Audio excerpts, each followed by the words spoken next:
Hey friends, I was actually off the road last weekend, so we're still dropping an unreleased set, but stay tuned afterwards because I'm going to be answering some of your questions from the internet. And if you have other questions that I don't get to, you can drop them in the comments. And if you have any questions at all, just keep being cool to each other. See you in a bit. I've also been obsessing over that lady on TikTok who was digging in her yard and found that rug. Like, in case you didn't see this, there's a woman that was on TikTok, right? And this will be important later, but she's white, all right? And basically, she was making TikToks for like her fans and her friends and stuff. And in one of her TikToks, she comes onto the TikTok and she's like, y'all, I think my house is haunted.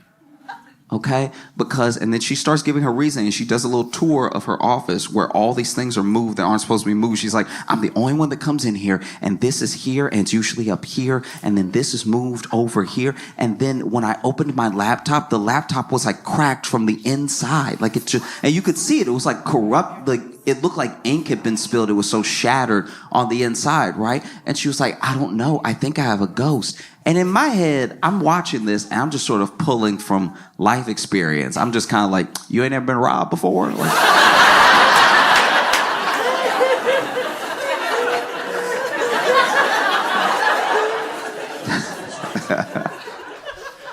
and so then, another TikTok she makes after that is she's digging in her yard. I think they're moving a fence or something. And then they hit something. And then they look at what they hit. And it's like this rug that's been buried underground, right? And it's a thick rug too. And then she's like, making a TikTok being like, isn't this weird? And I was like, that's a body.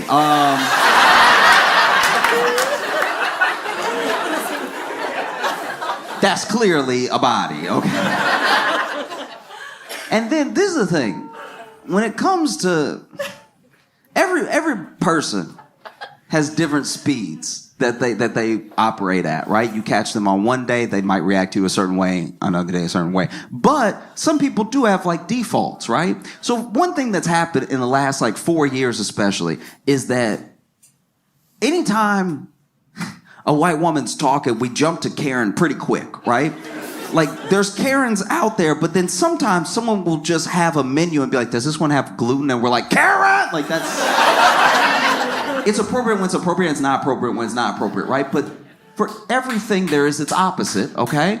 And I think that for us, we do need to start talking about the complete opposite, because we all know this person. We all know the white woman who doesn't want to make a big deal out of anything.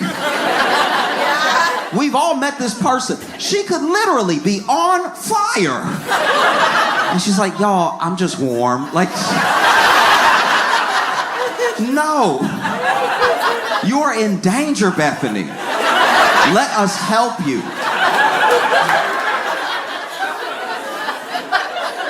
You know what I mean? Like, she could call you. She could call you in the middle of a robbery. She's at the bodega. It's getting robbed right now. And she calling you being like, oh, no, I don't want to bother her. Just if you get around to dialing those, like, 3 numbers, it would be really helpful. And this is who we have on our hands in this situation, because I'm not the only one, right? I see the thing and I'm like, that's a body. And then everyone else in the comments is like, girl, that's a body. And this is the thing about internet comments in general, right? At best, almost all the time, random comments on the internet are at least not helpful. They're at least not doing anything for you when you read them, or when you posted them, they're not actually good feedback. I mean, like, it happens a lot, especially because the internet's just out for everybody, Especially on a place like TikTok. People stumble onto your stuff and then they just comment on it, whatever they think. It might have nothing to do with what you're talking about, Like, as an example, years ago, I bought some nunchucks.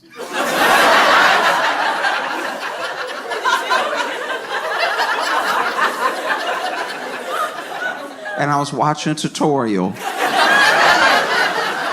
on how to nunchuck. And the dude tutorial was good. He wasn't hitting himself at all. He would do exactly what he was doing, right? But then I went down to the comments to see if it was as helpful to other people as it was to me. And none of the comments had anything to do with nunchuck. The top comment was like, support the troops. And it's like, sure, but how'd you get that from this? So for all of her comments to be like, girl, that's a body, I think you should listen. Yeah? She made another TikTok where she was like, another really weird thing that happened was that my stepson was like going to bed and he went to plug in his phone. And when he woke up in the morning, instead of the phone being on 100%, it was on 3%. And you know how ghosts can suck up energy? I'm like, no, we're past this. We're past this. It's a body. It's a body. And once again, she was doing that white woman thing, trying to not make a big deal because, guys, I don't think it's a body. She says, I don't think that it's a body. I'm like, you think it's a ghost. It being a body helps your thing too.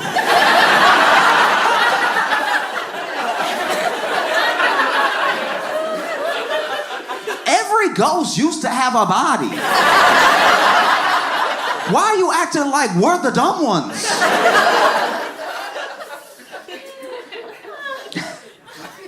And so then she makes another TikTok where she's like, okay, y'all, I called the police.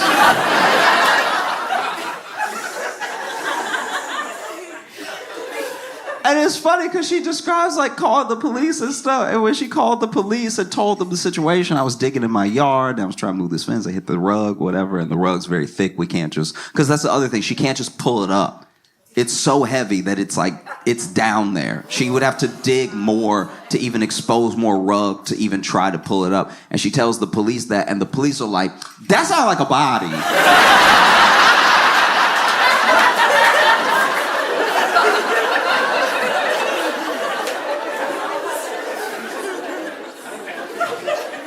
And so the police come out, right? And I am not a cop. I don't know how police work actually works. I don't know what procedure is or anything. All I know is what I saw in the video, because she was also making a TikTok out of the police coming and checking out the hole. And the police, when they got there, I don't know what exactly they were doing, but they were doing that thing where, you know, like when they have their hands in their vest?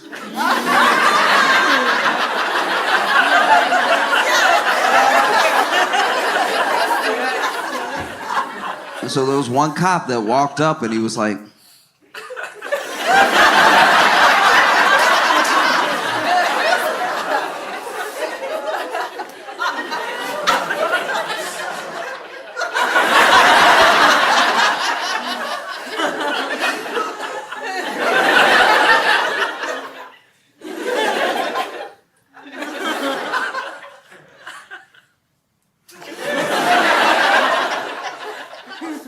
that might be a body.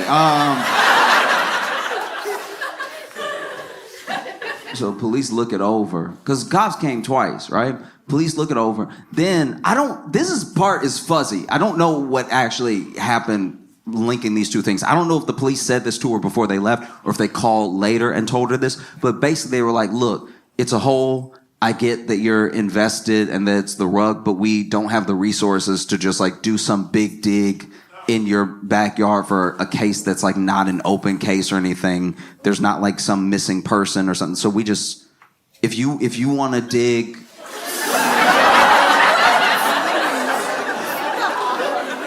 if you want to dig and then call us if you find something, you can, but like, we're not gonna. And I mean, look, in this case, it was just the rug. It's not like a foot was hanging out or something, you know what I mean? And so then that was sort of that. And so she makes another TikTok where she talks to people and she's like, hey, listen, I know that y'all are all invested. I know that this is weird, but I don't have the money to just dig up my whole backyard just to try to find out what this is. Because in the case that it's nothing, I dug up my whole backyard and then I have to pay to, because it was also like going in the direction of her fire pit too, which means she would have had to pull up all that stuff. So she was like, I don't know. I don't know where this sort of leaves us, right? And she makes another TikTok not too long after that. Because what has happened through social is that we're all talking. We're all talking. We're all, like, listening's a strong word, but we're all talking. All right? But you gain the interest, and you can intrigue people from all over the world, right? And so as people are getting more and more invested in this thing, she makes another TikTok a little while later where basically someone was watching her last TikTok about how, yeah, she didn't have the money to just dig up her whole yard and everything. And so then they messaged her and they were like, hey, I own a construction company. I'll dig.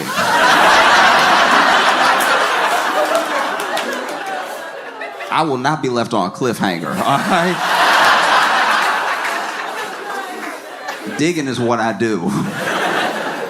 And so then, the next TikTok is her basically being like, hey, this person with this construction company said that they would come over and dig and help me figure it out and everything. So go ahead and tune back in, 4:30 Eastern Standard Time. I'm going to go live and we'll find out together. This is what's really jarring about that, right? Is that TV used to be TV. You used to get your entertainment from TV, and TV was a thing. You used to buy the TV and know that all the TV would happen on TV. But now, slowly, over time, we're TV. Whether we mean to be or not. There's plenty of people who have realized they were TV in real time and been like, I messed up. I did not want to be TV today. TV used to, we're spoiled. We're used to 24-hour news. We're used to 24-hour programming, even pay programming. When a channel runs out of TV ideas, they're like, well, we'll let this person try to sell you something for 3 hours. You know what I mean? TV used to just have a few channels, too. TV used to have like 5 channels. And they didn't even have a lot of ideas. The TV would be like, guys, we're done. TV, you would have your TV on, but TV would be off.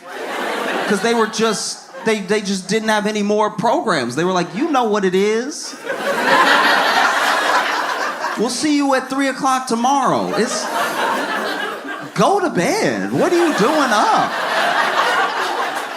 Why are you still up right now? You have a problem. You need to see somebody, a doctor maybe. You probably have insomnia because you have left this TV on all night knowing that the Dick Cavett show only goes so late.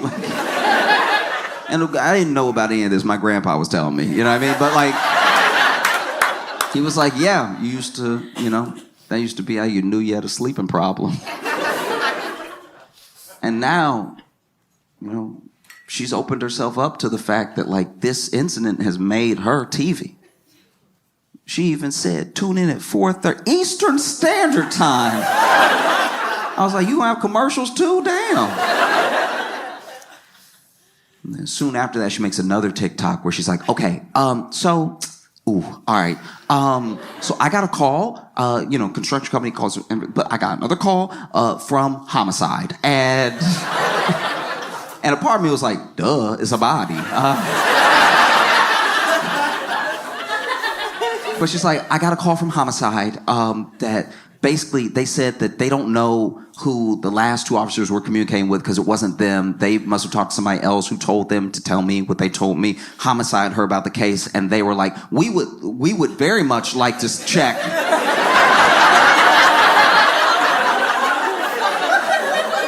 That's like our whole job, to check if that's a body.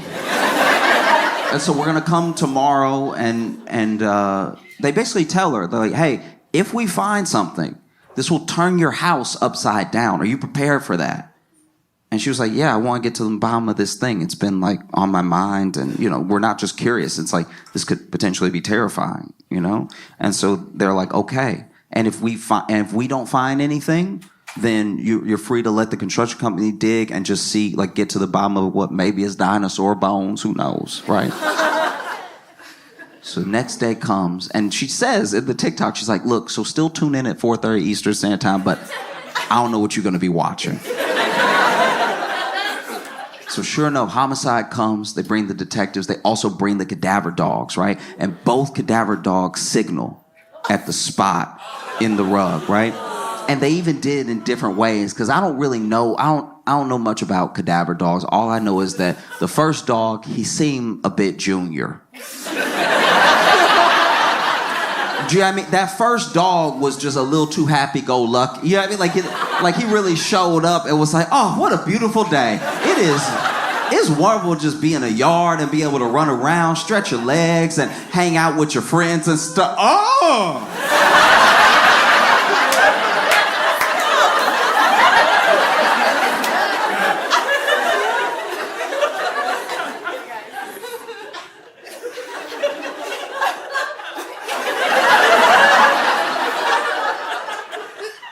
Y'all,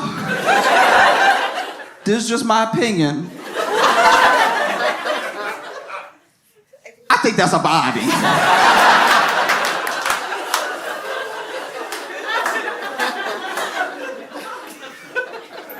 Second dog comes out, must have been more senior dog. They must bring two just to make triple sure, you know what I mean? Because second dog comes out much calmer, at least to me. I had more of a dignified gait to his walk. Walking around.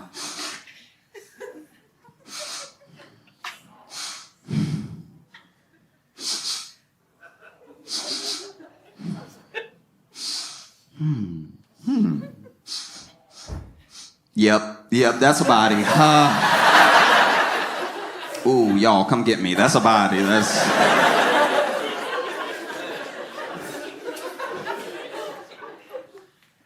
it's got to be tough. It's got to be tough to be like a police dog because you don't know you have a job.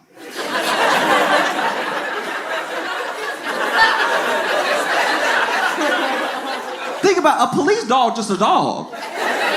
They think they're chilling. They think their life is normal. They only have like wild reactions once in a while, you know? Like I wonder what it would be like to take a police dog to like just the dog park. Have him converse with other dogs and stuff. Running around. That house dog is like, hey, how you doing? Looking good, you know. I love a pup in uniform.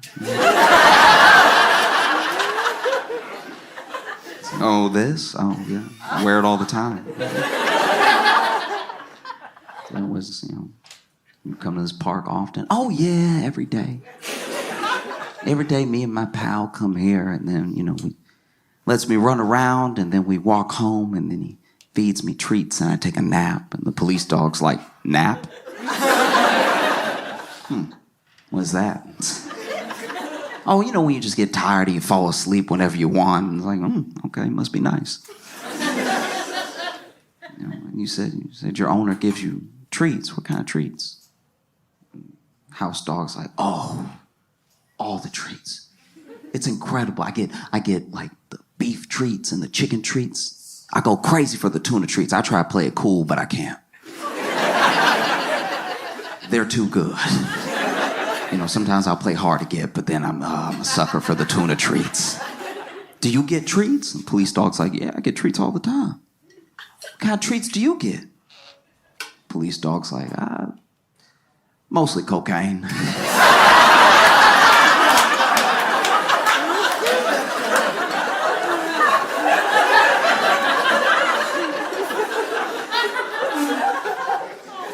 You know, because I'm one of the dogs that they have sniff for the cocaine, and so I'm running all in the house checking for the cocaine. I usually get there first, and so you know, sometimes I take a little off the top, you know what I mean? A couple extra sniffs. You know, it's gotta be wild. It's gotta be wild to think as a police dog, you're just going for a walk. They're like, smell this. Oh, okay. See what else smells like this out here. You're like, oh, all right. You just on nice stride, you know, running with your pal, and then out of nowhere, you're like, something over here smells like, oh my gosh, that's a body.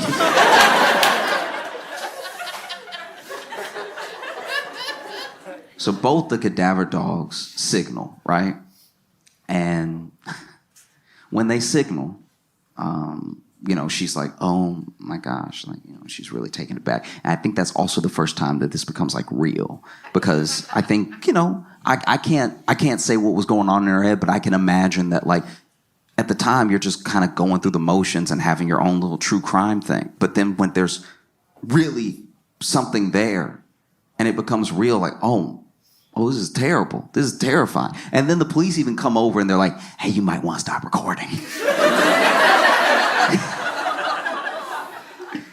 And so she makes another TikTok hours later where she's like, hey, I'm sorry I left y'all on a cliffhanger. Police were like, hey, maybe you want to stop recording. So I stopped recording and everything. But there's just people all over my house and stuff. And it was just like, I think it was all hitting her at once. And it must have been overwhelming, And she's even saying to the camera, she's like, and the police, they appreciate the fact that I'm the one that called them and stuff like that. So it's not like they're looking at me or anything. I was like, nope. Call a lawyer. Call a lawyer.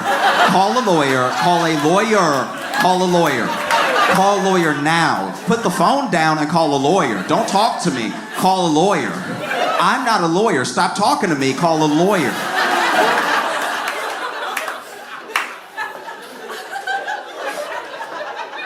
That's a lot to assume.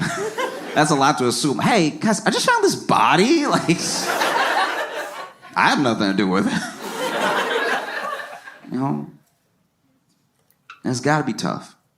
Like, I really did try to put myself in her shoes. It's got to be horrific to find something like that, what it might be, all that stuff. I think about what any of us might do. You know what I mean? Maybe not make a TikTok about it, but like what any of us might do. Like, I think about what I would do. I'm a homeowner. I'm digging, I'm moving my fence, and then hit this rug. A rug, by the way, that had a tree planted on top of it. I think about what I would do, right? As Josh. And even more importantly, maybe, as like a black dude in America. I'm not gonna lie, I think I'd be like, yeah.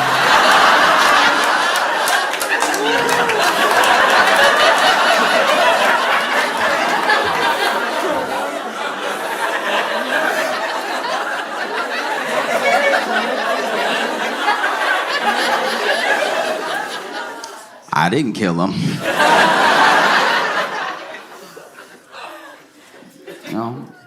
So then they like properly excavate and they do a whole dig, and it turns out it's not a body. Isn't it weird to be disappointed?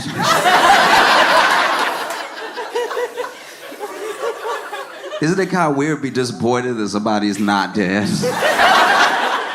It's not a body at all. It was a rug that had a tree planted over it that was buried, which, I'm not gonna lie, is way weirder.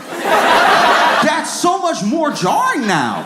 There's so many more questions I have now. We understand, it's not right, but we understand how people get got. Like, we kind of, like, there's a part of you, maybe you're in the mob or something like that, but this thing is way weirder. That means that your house was previously owned by a freak. That just means that there was someone that owned your house that was burying rugs and planting trees on top. What else were they doing? Licking banisters? What goes through the mind of somebody who buried? What kind of witchcraft is that? I want answers. She's gonna be retiling her roof years from now, and there's gonna be a piece of bologna under every tile. What kind of cartoon house is this? How do you balance weekly stand-up and a daily show? I work at Daily Show Monday through Thursday, and then we go on the road Friday, Saturday, and sometimes Sunday. And so I know that it's a lot, but it's also everything I've been trying to do this entire time. Like, these are all the things that I've ever wanted to be doing, and they just happen to be happening at once. Another thing that really gives me energy, I guess, is the people that I'm around. I get to be around the coolest people that I've ever worked with at Daily Show, that are constantly, like, whether it's hyping you up or you're able to bounce ideas off of them, and their enthusiasm and the way that they bring like their specific talents to the show always make me excited to be a part of it. And then the rest is just doing stand up on the road, which is just meeting all of you and, you know, doing the meet and greets when we can and stuff. And those are real opportunities to get a second to chat, even if it is just a moment where, you know, I understand, especially a late show, people are tired and they want to take the picture and go home and stuff. I'm never like thinking about it some type of way. I guess I'm more just so excited to meet the people who enjoy what I'm doing, you know, because sometimes you are creating these things online and it's very easy to see a number of likes or a little ticker go up. And while those things carry their own sort of excitement of like, oh, that's cool that people are watching, it's not until you meet the people that are watching that you get a real sense of what's going on. And so I don't know, if I'm being honest, if I've thought about balance yet or anything. You know, I sneak in my naps when I can, and one day I will find time to sleep. But sometimes I will say I don't realize I'm asleep. I have definitely woken up and not been sure when I was sleeping.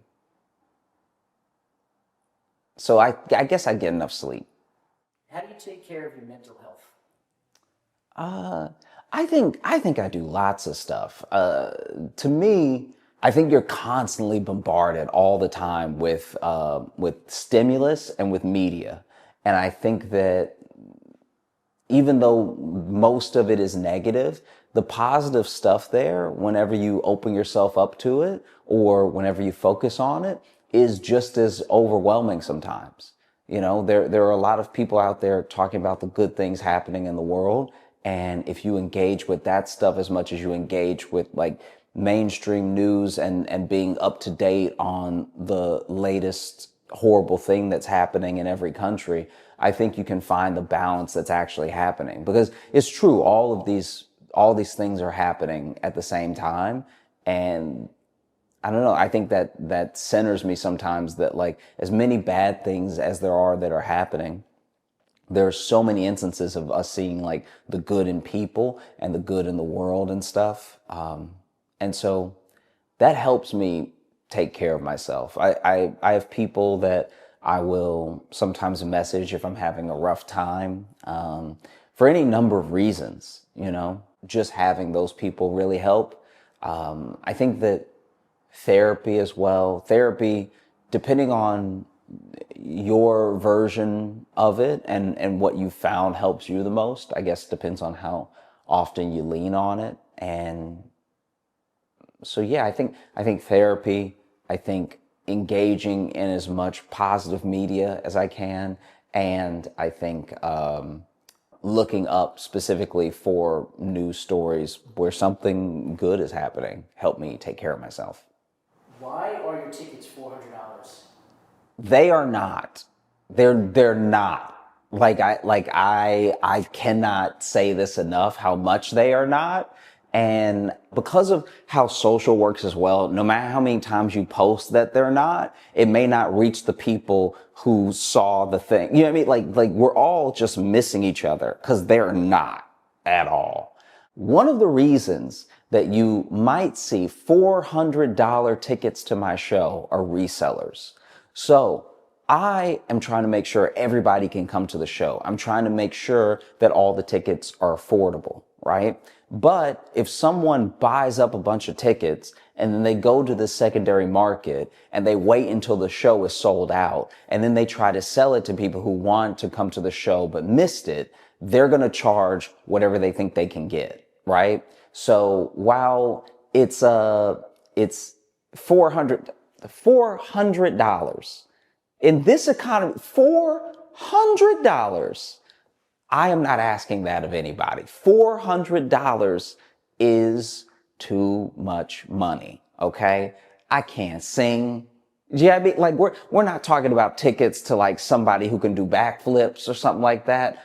Resellers are charging these astronomical prices, which is why I tell people to join my email list. If you join my email list, I will let you know when I add shows. I'll also let you know when shows are happening. You'll also get access to pre-sale in some of the markets because we try to email everyone out. There's a whole thing that I'm learning about how like Venue have pre-sale tickets and days, and everybody has a certain amount of tickets that they're allowed and stuff like that. But as soon as we can go to you with the ticket, we try to go straight to you. So that way the email is coming from me, and then you can get the ticket at its intended price, and we completely cut resellers out of it. Sometimes I even lose words for how best to describe how bad of a thing this reselling is, because it cheats you out of money, and it cheats a lot of people out of an experience, you know? Because let's just, for the sake of argument, say the reseller buys my ticket and they're charging $2,000. And then people are like, Josh, love you, nice little quips, nice little witty jokes online, but $2,000, no. Now, somebody who was willing to pay the like $35, $45 that I was charging for the show doesn't get to come.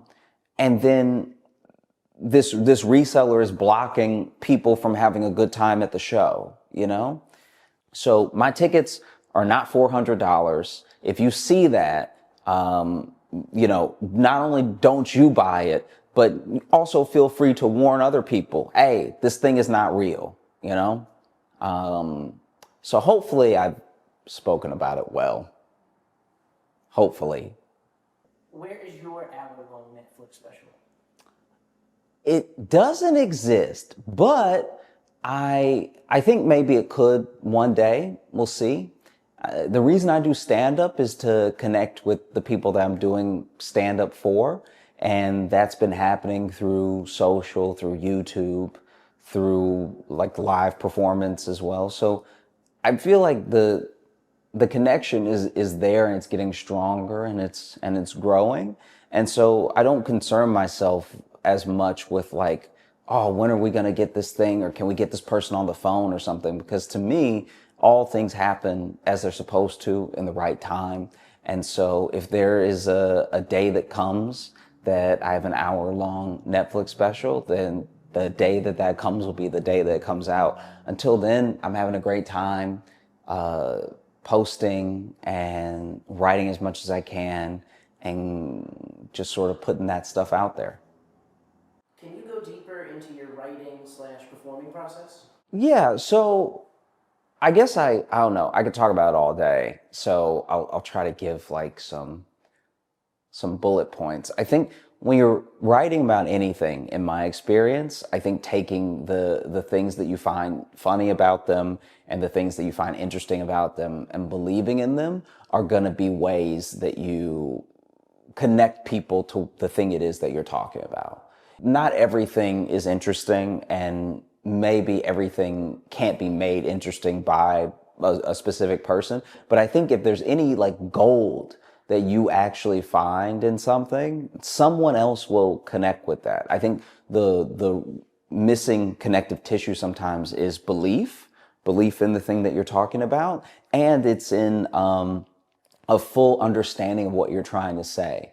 And so whenever I'm writing anything, I'm trying to make sure that I'm fully distilling the idea down enough that if you don't know me, and if you don't know what I'm like, and if you've maybe even never watched stand-up before, you'll still get what I'm trying to say. And I think that is one of the main things I look for in what I'm talking about and how long I want to talk about it. And then I think that sort of all of life informs other pieces of it. So if I may be talking about one thing that has nothing to do with any of the other topics I bring up in my mind while let me see, now I'm rambling. Hold on. If you choose a topic to talk about, right, it may seem incredibly isolated. It may seem like one of its kind. But because of how long humans have been around, and because we have cyclical behavior, it's not. So no matter what the thing is, there's something like it that has happened before, even if it's only in spirit. And so I think that as soon as you pick something to talk about, you can find things that are similar to that thing that maybe someone might not understand thing A that you're talking about, but they've experienced thing B. And if thing B is a universal enough experience and you link it back to A, then I think that you can in turn at least give people the option of seeing what you're trying to say. And that's just one way to do it. I think that the other way is like take the thing that is your topic that's most important to you and breaking it down on every level. At some point with those layers, people will start to see what you mean. Whether or not they agree is like completely up to them. And luckily for stand-up, you don't really need anyone to agree with you. You just need them to be enjoying what you're saying and find it funny. Some things that we find funny are because of agreement, and some things that we find funny is because of the absurdity of it and how much we disagree. And so I think that in those ways, you don't really need to have the way a lawyer does an iron tight argument. You more just need to have all of your points built out and know exactly what you're trying to convey. And then that will be the link between you and the people that you're sharing with. I think that, yeah. Thanks so much for watching. I appreciate you so much. I look forward to seeing you on the road when I come to your city. Make sure to join the email list. It's at joshjohnsoncomedy.com. And I look forward to making more videos for you in the future. You know, I really love what I'm doing right now, and you're part of why I love it so much. Yeah. Till next week. So when I swing my legs, are you getting that? No. Oh, you're not? Okay. That would be my undoing, because they are nowhere near. And it's like, it's hard to take a man seriously when they're swinging like this, because it's a natural thing. Like if they were on the ground, they would be planted enough that it wouldn't be a big deal. But because they're so free, because my knees are really off the edge, there is a dangle that's not only a bit dainty, it's a bit whimsical too. It's not the right vibe to try to be. The shoes are also Velcro too, so that... Yeah, okay. These actually aren't my normal shoes. I wore these because I lost my shoes. And so I'm still looking for my real shoes. But then until then, I have these on, and everyone has been looking at me like I need help. I have not encountered anybody in a store or on the street that has seen my shoes and not been, let's just say, extra nice to me. Dangling in Velcro shoes, it's not the look for a grown man. You know what I mean? Like, this is, when I tell you, I'm positive that this is like a walking ick. Yeah, like this is bad. So I was also not happy about it, because I literally asked my girlfriend, hey, do you know where my shoes are? Which is one of the most insane questions you can hit a person with, because your shoes should have been left by you somewhere nearby. But I did not know where my shoes were, and I haven't worn these in maybe a year. I don't even know where they came from. I really don't. Like, maybe I bought them, but I feel like they were a gift, and not just a gift, but like a re-gift. Like, I think they were given to someone my size, and then that person was like, nah, I can't keep these in the house. It's better than not having shoes. I'm grateful to have more than one pair of shoes, but I'm also praying I find my real shoes soon, because, ugh. The main shoes, they're what, on? On Clouds, yeah. When are you going to get an endorsement? I mean, you have those on every show, every stage, all over the country. That's up to On Cloud. I wear them because they're comfortable. But an endorsement would be nice. That would definitely buy some more On Clouds. Yeah, they might as well endorse me. I would just give the money back to them almost immediately in On Clouds.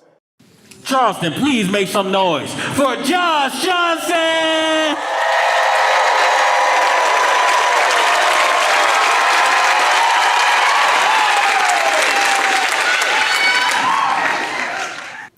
I was talking to one of my friends, and he said that he knew, the first time he knew his neighborhood was broke was when the bank closed. It's a pretty good indicator. The bank holds that branch's money, and that branch is falling off. And said he went to the bank, and he basically just straight up asked the teller, he's like, hey, do you know why this branch is closing? And she was like, are you here to make a deposit or a withdrawal? And he was like, withdrawal. And she was like, yeah, that's why. That's it in a nutshell. That's exactly what's happening. You do enough of that, and then there is no bank. We're just kind of a building with a little bit of parking. I don't know. I look back at the ups and downs I've had in my life. I've been like broke off and on my entire life, And there's a weird solace sometimes in being broke at the right time. Everyone thinks that the security is in having means and having money, but sometimes not being a part of the circus is its own solace in a weird way. You know that it's bad when you're really shopping at the dollar store. There are things anybody could use at the dollar store. You need a fly swatter, you might as well run up in the dollar store. You know what I mean? You need like a dustpan, might as well run up in the dollar store. But if you're really shopping at the dollar store, things are not great. I would go in the dollar store for stuff you shouldn't even be buying from the dollar store. They sell it, but even the cashier look at you like, you sure? I'm talking about well, you have to get your meat at the dollar store. I knew I was in a bad situation when I went to a dollar store and was looking at that meat in the fridge, and I was like, Because the meat at the dollar store, they don't go into specifics. You go to Kroger, Walmart, you go to Target, you go to any of these places, and you'll see the brand of the meat, and then you'll see, all of the little no preservatives ever, completely organic, all the stuff. When you go to the dollar store and you buy your meat, it just says the price and it says meat.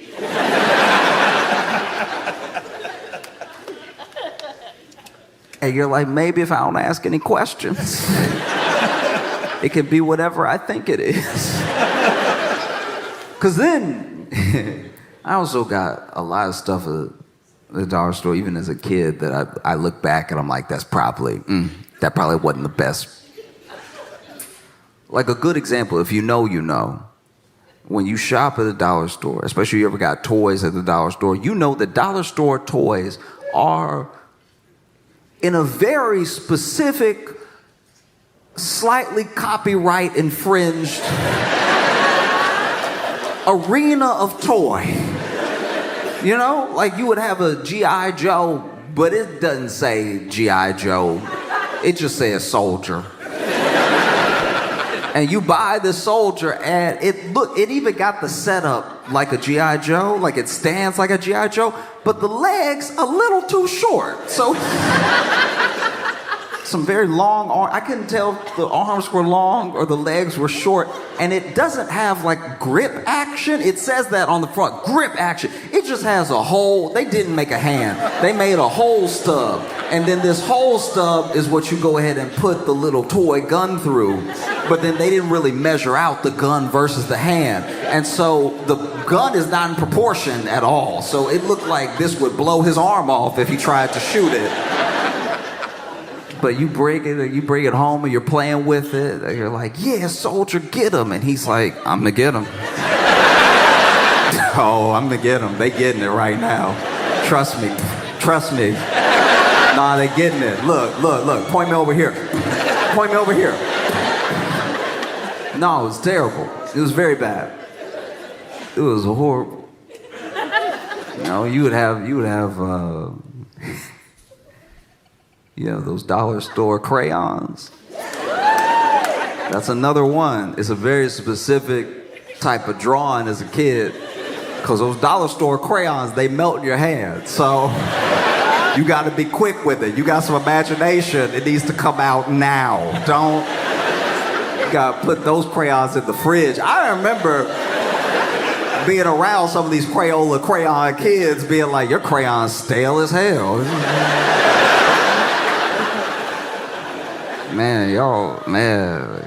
Y'all don't even freshen up your crayons. That's crazy.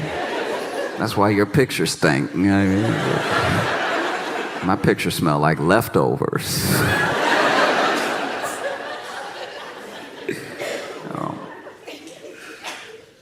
I remember one of my favorite toys from the dollar store was like a Stretch Armstrong, right? But it was Stretch Armstrong. It would only stretch for like 3 days. You only got 3 good. After that, it would get hard. And if you tried to stretch it after it got hard, it would cut your finger open. I don't know what it was made of, but it was the most malleable, unmalleable thing. It was Play-Doh and adamantium together. No, it was crazy. And that's the thing too, is when you're growing up in this situation. For anyone who knows what I'm talking about from experience, then you also know that it's very hard to know that you're broke, especially if you're a kid. It's hard to know if you are surrounded by love. My family loved me so much. So much. They still do. I make it sound like that. Make it sound like there was a falling out. They still love me. But no, I was surrounded by love. I had my grandparents. I had my mom and my dad's love. I had my aunt and my uncle's love. I had my cousin's love. I had so much love around me. And when you're surrounded by that much love, you don't know that you don't have money when you have that much love until you meet somebody who has both.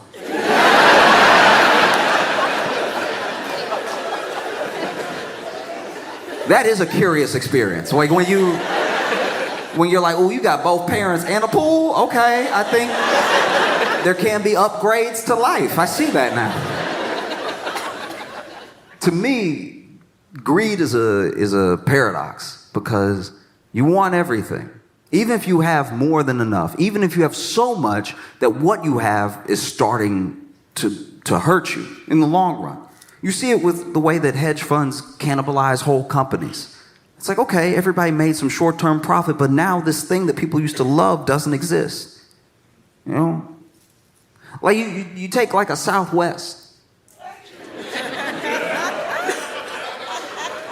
You know, Southwest, people used to love Southwest. Bags fly free.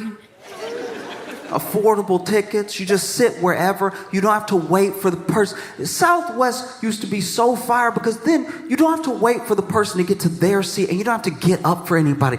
Do you know what it's like to just be in your seat on the plane? And everyone's almost here. There's a couple of stragglers. There's almost nobody coming down that aisle anymore. You even settle in. You're like, oh, I may not have a seat next to me. This may be the promised land. You get so comfortable, you're like, man, I might put my other leg over here. Southwest had a brilliant idea. And the bags were flying for free, which makes sense. The bags don't know where they're going. Why should I have to pay for this bag to have an experience too? You know?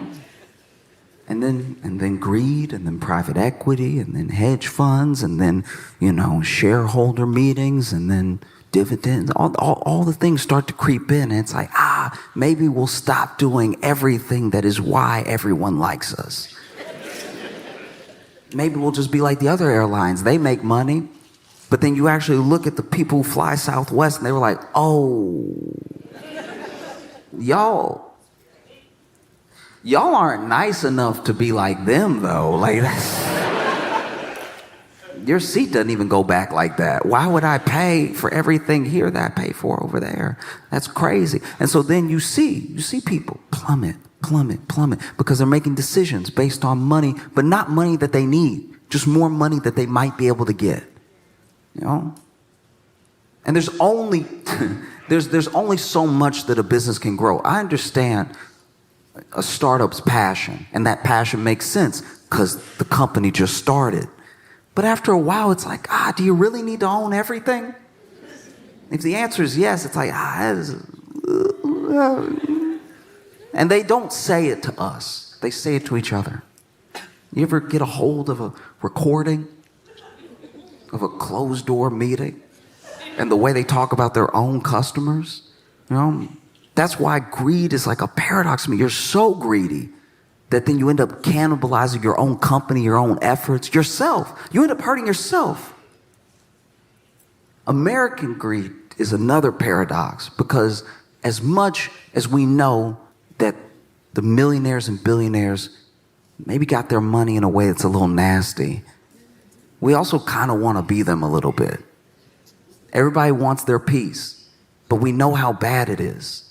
You know, there are people who I know who want to be billionaires. They aspire to be billionaires. But if you ask them to name like a good billionaire, it's a hard quiz. But they want to be the billionaire because they're like, no, I will be different.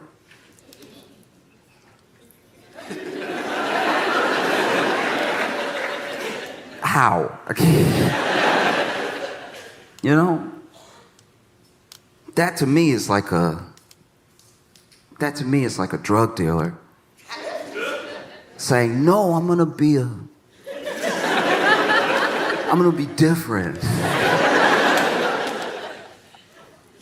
Oh, how so? Oh, I'll only sell drugs to bad people.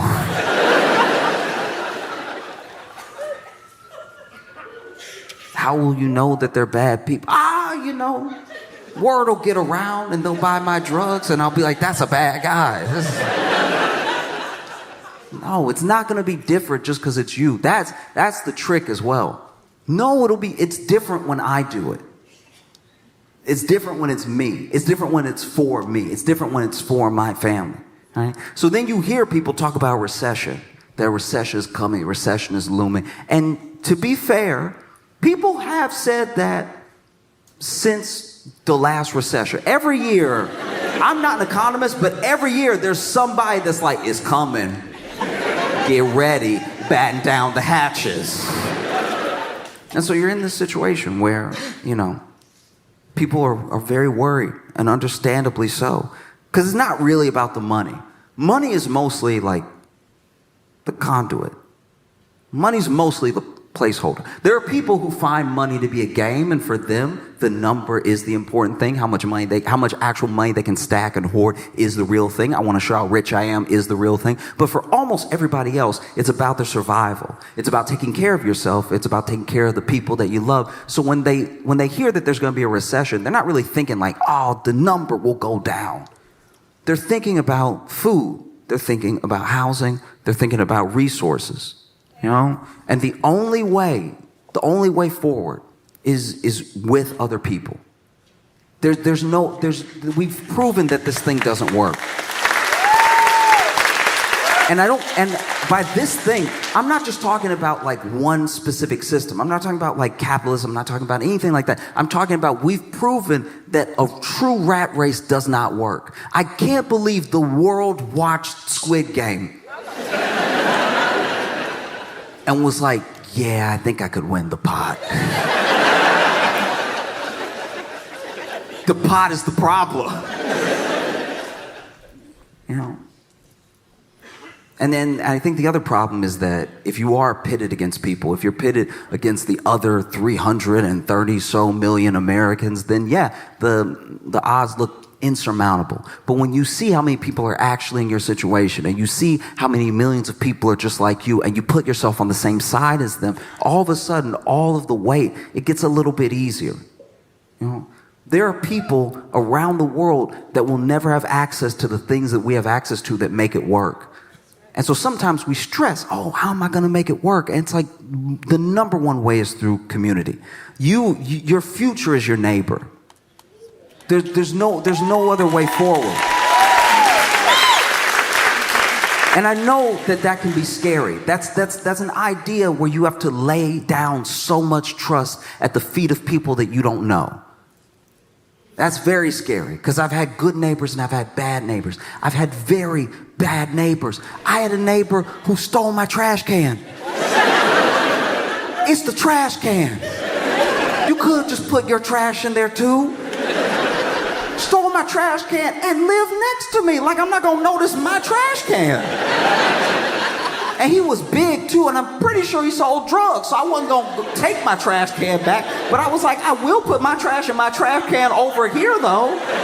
Just because you stole the trash can doesn't mean I'm gonna get another trash can. It's a trash can, and trash goes in. You could have put your trash over here, but then you wanted to put it in front of your yard. Okay, fine, whatever. I'm sure you have a gun, so I won't make a big deal of it.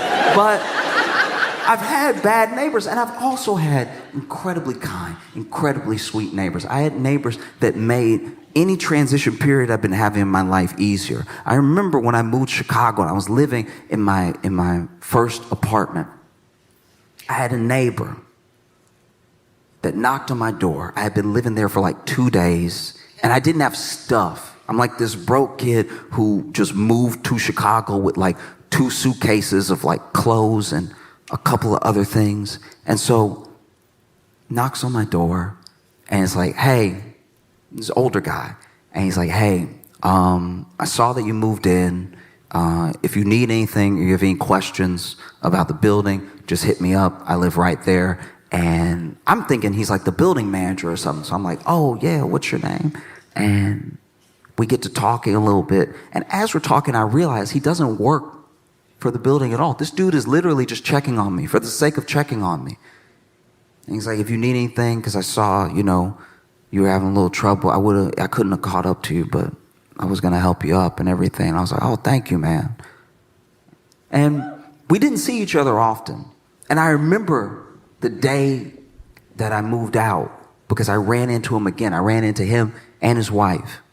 And he was like, man, I'm sorry to see you go. Because I can tell, we never really got to chop it up or anything, but I could tell that I like the way you move. And you didn't cause any trouble. You were just cool. And I wish I would have knocked on your door a couple more times, right? I never forgot about that guy because even knowing that there was someone there if I was having a problem, it just made living there on my own a little bit easier. Just in the back of my head. Once again, we didn't even have that many interactions. I only knocked on his door a couple times. And the couple of times I knocked on his door, he needed help too. There was one time where we had in our building a chute for the laundry that nobody used. Nobody ever used it because it's not like it was one person. Do you know what I mean? Like, the chute for, this isn't Eloise. Like, it's weird that there was a chute for the laundry because it just went to the floor down there and you'd have to go down there to wash your own clothes anyway. So I guess if you wanted to save yourself the weight of the trip, you could push all the clothes down and let them get nice and nasty and then slip through the chute and then hit the ground and now it's got different stuff on it than the reason that you're washing it. So nobody used it. And nobody used it because it was nasty. And so then one day, the actual building manager poured a whole bunch of, like bug poison down it to try to, kill some of the bugs that had been living in there. And the bugs were like, you know what? I think we'll go everywhere else. And so then one day I came home and my apartment was just overrun with bugs and it didn't make sense because I didn't even have stuff. I had a fork, a bowl, it was kind of like a saucer. It wasn't a plate. It was a plate that you would put a teacup on. I didn't even have dishes to be nasty enough to have all these bugs. So I'm freaking out. I'm killing a bunch of bugs, and then I run over and I knock on his door, and when I open his door, he looks like me. He's like, you too? And both of us just knowing that we're both dealing with bugs was enough to make the whole thing easier. He helped me kill some of my bugs. I helped him kill some of his bugs. And we were both very upset with the building manager. I had another neighbor when I was living this like short little bit in this, I don't even know how to describe it. It was like, it was a house, but it was like, you know how there's it wasn't a duplex. Okay, the house I was living in was like perfectly split in two, right? To make two unlivable houses. Okay, so I wasn't staying there for long, but it was just two completely unlivable houses, right?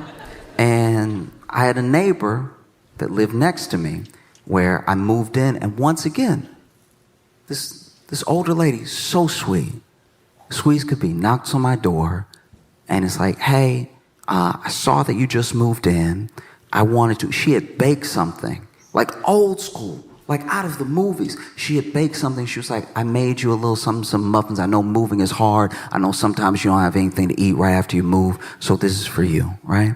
And I was like, oh, I didn't even know what to do. I was like, oh, thank you so much. And she was like, yeah, I like to help people get their bearings. And just so you know, I just want to be the one to tell you so you don't have to find out on your own. There's a crackhead in the wall.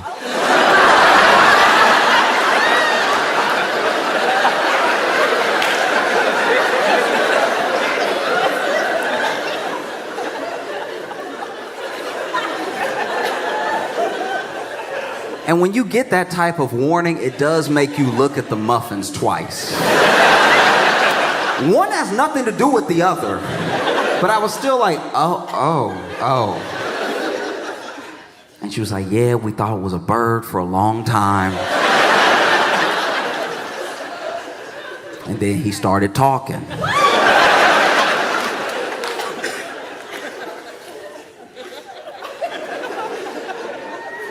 And so if you hear anything in the middle of the night, just pound on the wall a couple times and he'll stop. I was like, okay. All right. Okay.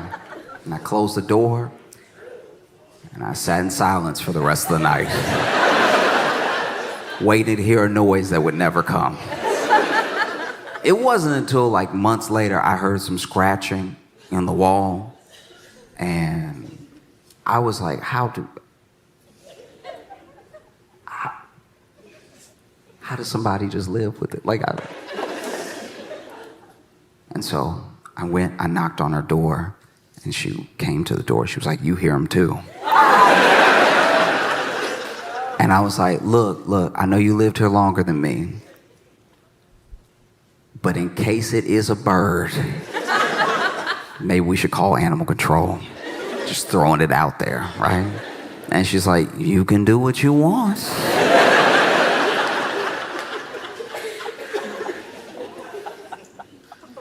I called animal control, and then they could hear the scratching too.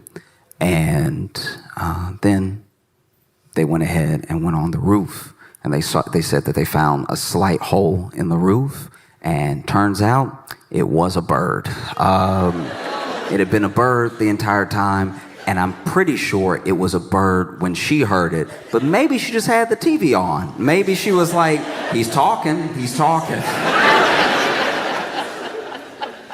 Animal control leaves with the bird. I go over, I tell her it was a bird, animal control called the bird, and she was like, thank you so much.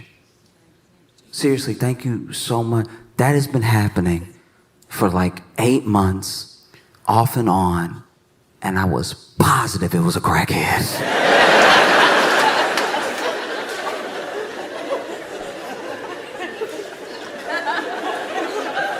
And I guess that's what a good neighbor does. I guess a good neighbor lets you know nobody's in your wall.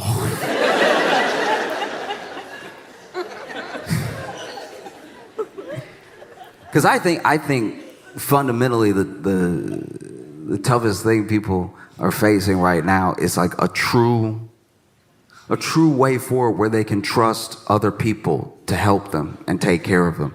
And I can't tell you to just blindly put your faith in people that you don't know, even if they live next to you. But what I can tell you is that most people return energy. Most people give like for like. So if there's a community that you want around you, all you have to do is be its founder. If you are the one knocking on your neighbor's door, letting them know you're here, if they need anything, they'll probably do the same for you. And it's so simple to build community. It's so much more likely that you're going to build community than you're going to become a billionaire. Do you know what I mean? Like,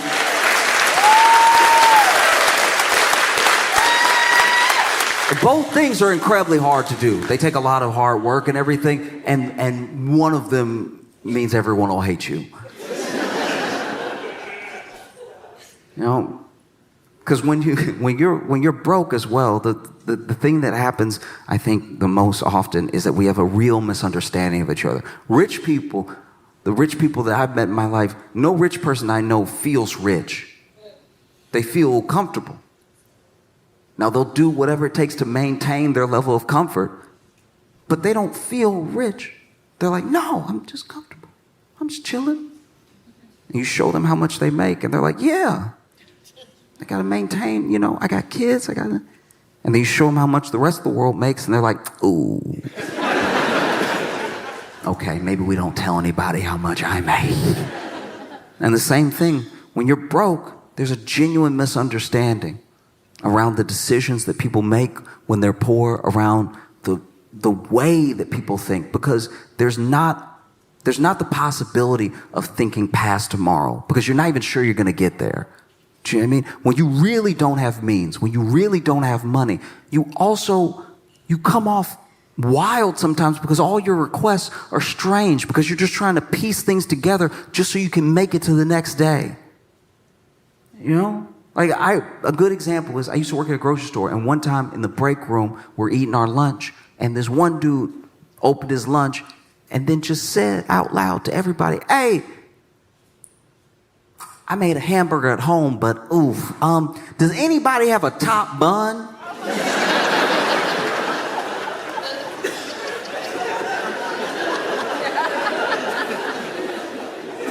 Sir. They're always sold even. How did this happen? We look at money as paper, right? At least when it's in its physical form, it's this paper thing. But it's more than paper. There's fabric weaved into it. There's linen, there's cotton. It works the same way that society works. There's fabric that weaves all of us together. And there are people who have not been able to participate in the opportunities of making money or making their well-being out of these chances in the market the way that other people have. And so when you tell them that a recession is coming, they're like, oh, a what? Okay. I was already broke. Do you know what I mean? What is a recession to somebody who was on the street the whole time? I guess the best example I can give is one time I was at a party with my friends, and I fell in the pool. And falling in the pool at a party is one of the more embarrassing things you can do when it's not a pool party. If you fall in the pool at a party where people are just sort of standing around the pool and talking, you might as well have fallen off the roof. But I fell into the pool at the party, which is not just embarrassing, it's not just annoying because now all my clothes are wet and everything. It's terrifying because I can't swim. You know what I mean? I'm not a swimmer in the way that I would like to be. And the way that I would like to be is to be able to survive. And so when it comes to swimming, I'm not only not a fan, I'm not efficient. And so I get in the water, and when you don't swim, and I don't just mean can't swim, I'm saying when you don't swim, like for fun or anything, being surrounded by water out of nowhere is very concerning. I didn't realize I had stepped into the pool until I was in the pool. So now what I feel like has happened is that I turned around and water surrounded me. And so I start doing what I think swimming is innately. I start fighting the water, right? I'm punching and I'm kicking and I'm like, get off me, water, but I'm in the water. But I'm like, get back, I don't want you over here. And that's not how water works. And so I'm sifting through the water, and it's almost like swimming, except I'm staying in place underneath it. So that is drowning. That's what drowning is. When you're swimming perfectly, but you're not going up above and you can't get your head up, you're not actually swimming. You're drowning, and it's also exhausting. You're fighting and you're punching and you're kicking and you're moving, and you're doing a pretty good job of drowning. If you could get your head above water, this would be swimming. And if you could get your chest up, if you could do that butterfly thing, now you're a swimmer. But I am over here, no more water. Get out of my face, right?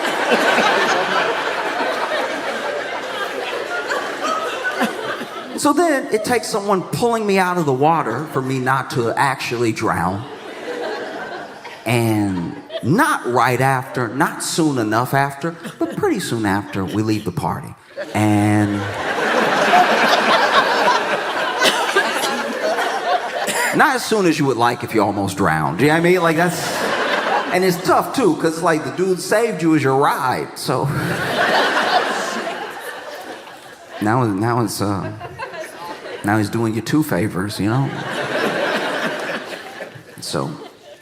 So then, you know, man saves me, and my buddy pulls me out of the water, and now, you know, we stay an extra 20 minutes because now he's got his MAC points for saving a life in front of everybody, you know? That's what most embarrassing. The only thing more embarrassing than like showing a whole party full of people you can't swim is to be sitting there wet while the person that saved you tries to mac on somebody. Just like, yeah, you know, I do what I can. I do what I try to help out the people, you know, and doing my best. And it's like, also, my man didn't.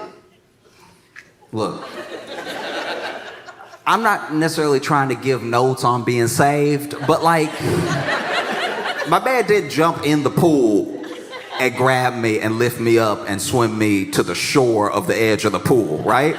This man just stuck his arm in and kept clawing at me until he got the back of my shirt. That's barely saving. Like, when I tell you that I'm over here, stop it, water, no, I don't want any more. And then he is over here, bow, and he missed like 8 times. So he was punching me in the head while trying to save my life. And he finally hooks his hand behind my collar and pulls me up the way that a cat sort of lifts its kitten in its mouth. You know what I mean? Just sloppy. And then I'm also still fighting. I don't know what's pulling me up, so I don't know if that's more drowning. I don't know what the effects of drowning feel like. So now I'm not necessarily fighting his hand, but I am still fighting the water. And so if you were on the other side of the pool, it does look like I was drowning. He reached in, dunked me one more time just to be safe, and then pulled me up. Because I don't know that he's trying to help me. But when he finally pulls me up and I'm over here coughing up the water and everything, this man helps me get up out of the pool and then immediately sees the eyes on him and everything, sees the opportunity, and he's like, oh, yeah, you know. I do what I can. Also,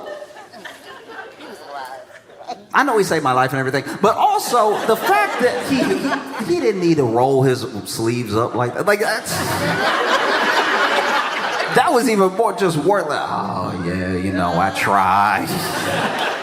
Now you sitting here wet, just like, can you wrap it up, get the number or don't? And so then me, him, and some other friends head to his car once he's ready to leave, and his car won't start.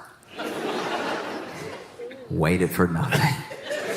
Now, luckily, we were staying at his house, and luckily he did live close enough to the party that we could walk. It was like maybe, I don't know, like a mile and some change. It wasn't crazy. And so we start walking. As we start walking, it starts drizzling. And then it's drizzling a little bit more, drizzling a little bit harder, and then it really starts raining. And when it starts raining, all my friends did a different thing when it was raining. Like, I had one friend that did the turtle. Just walking and just trying to... And I get it because he has some deep collarbones. He would have had 2 lakes on either side of his neck if he had just let the water hit. That would have been 2 puddles he had to carry. So I understand him trying to. Then I had another friend who was over here doing this, which genuinely pissed me off. That's one of the craziest things I've seen. You have 2 hands, one hand covering some of your head, but not even efficiently. Where's the distance management here? You'd be better putting the hand on your head. Then I had another friend who just decided to lean forward because I guess he just doesn't want a wet front. He's just cool with it all hitting the back. And as it's raining and raining, my friend was over here doing this, turns to me, because I'm just walking. I'm not doing any of this. I'm just walking normal. And they're like, oh, John, you must not mind the rain.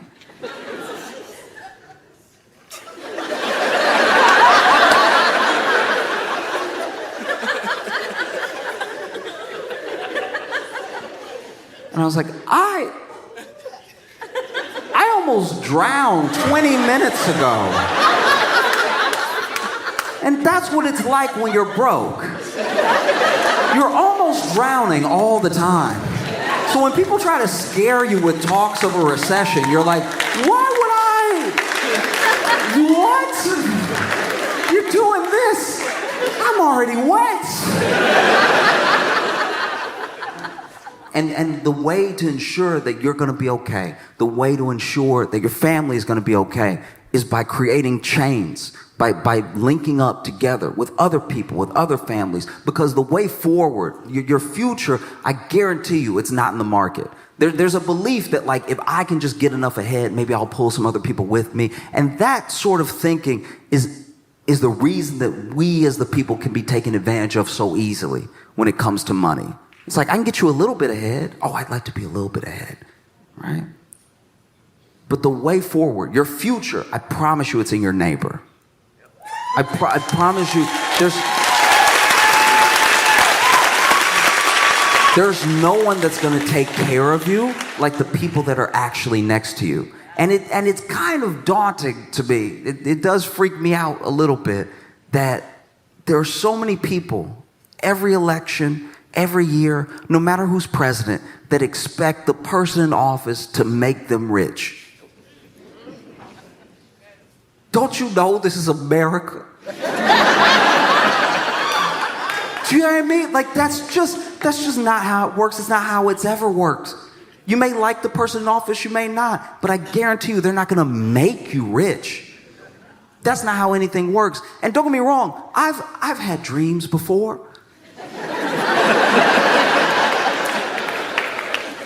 I had a hard time getting to know people, and I had a hard time communicating with people. I'm an only child, and my mom wanted me to have friends so I wouldn't be crazy. And so, as a single parent with one kid, my mom, the only thing she knew how to do was go ahead and take me over to her other single parents' friends' houses where they had one kid, and she was like, maybe y'all will just play and not be crazy together. And sure enough, there was a time in my life where my parents got back together, and so we were a 2-income household, so I started to get the good toys, right? The real good toys. I'm talking WCW, NWO, wrestling toys, Sting, Goldberg, Kevin Nash. And sure enough, you know, I remember I got those toys. Those are some of my favorite toys in the world because I didn't know ankles had come out yet. I would hold up my Kevin Nash and I'd be like, bow, bow, bow, bow, bow. Look what he does. Bow, bow, bow, bow, bow, bow, bow, bow. He had knees, he had ankles. He could do this. That's crazy. I was used to this only. Maybe if you were getting fancy, some of this, but I wasn't used to this. This thing right here, this is crazy. Real shoulder movement? My mind was blown. It's like, look at what this thing can do. Bow, bow, bow, bow, bow, bow, right? And so then my mom took me over to her friend's house.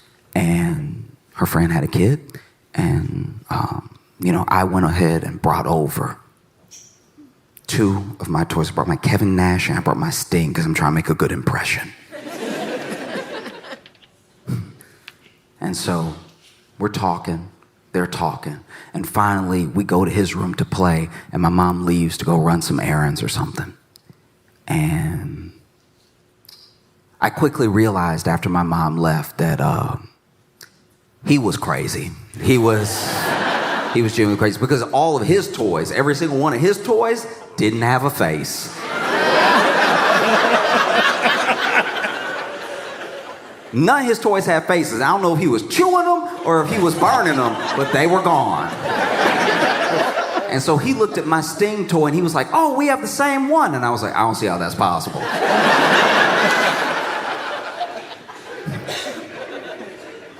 I don't see how that's possible. And then sure enough, this kid pulls out his Sting toy, and I know we have the same toy because the Sting had the jacket. The jacket you could put on, you could take off and everything. And so we're playing, and I'm trying to be a collaborative new friend, right? I'm like, "What do you want to do? You want to do Legos? You want to do like wrestlers, whatever?" And then we decide Legos. So I was like, "Do you want to build a castle? You want to build a wall? What do you want to do?" So we decide to build a castle, right? And then this kid, we're halfway through the castle, maybe 100 pieces to go. And this kid grabs the castle, lifts it up, throws it against the wall. It explodes into like 190,000 pieces. And I'm like, "What did you do that for?" And he goes, "Don't talk to me." And I was like, "Oh man, yeah, chill, Satan, chill, okay? Back up, devil, okay?" Because I had been prepared in case the situation happened, because I knew I wasn't a crazy only child, but I knew there were other crazy only children out there. So I already had my thing on me, right? I had that lance in my back pocket. I was like, "Don't you come near me. I will cut you open." This thing is 6 weeks old.